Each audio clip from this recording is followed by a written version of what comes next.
Сәлем достар, менің каналыма қош келдіңіздер. Бүгін мен сіздермен қазақтың ұлттық тағамы наурыз көженің қалай дайындау әдісімен бөлісетін боламын.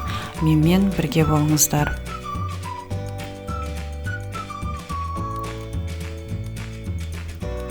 Біздің шаңырақ үлкен болғандықтан мен үлкен көлемде дайындаймын. Етімізді қайнатып аламыз. Бұл наурыз көженің бір фишкасы, бұл ет сүрленген ет болу керек. Сонда наурыз көжеміз дәмі ерекше болып, дәмді болып шығады. Мен еттерді барлығын үлкен кастрөлге салып қайнататын боламын.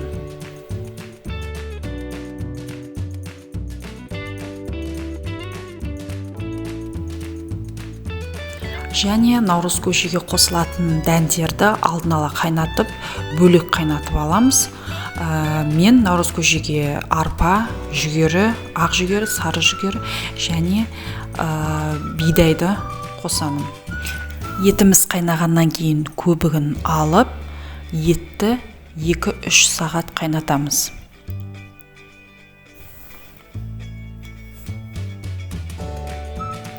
Және еттің сорпасынан алып, кеспеге қамырын илейміз. Ол үшін бір жұмыртқа және 100 граммдай сорпаға илеймін.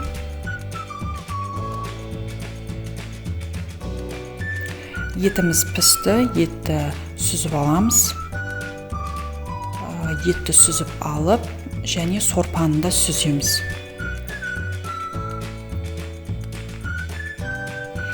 Сорпаны сүзіп алдым мен. Енді сорпа қайнағаннан кейін қайнатып алған дәндерді саламыз. Жүгері, жаңағы арпа перловкамыз и бидай салып жақсылап араластырамыз.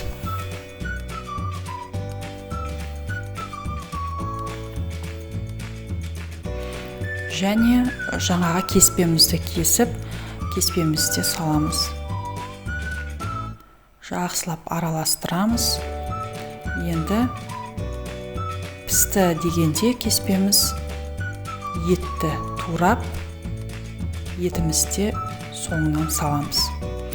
Міне достар, біздің наурыз көжеміз дайын болып қалды. Жақсылап араластырамыз. Қарасаңыздар, көже қою да емес, сұйық та емес, орташа болып пісті. Көже дайын болды. Өте дәмді болып шықты. Ұнаса лайк басыңыздар, комментарий жазыңыздар, достарыңызбен бөлісіңіздер. Ас болсын.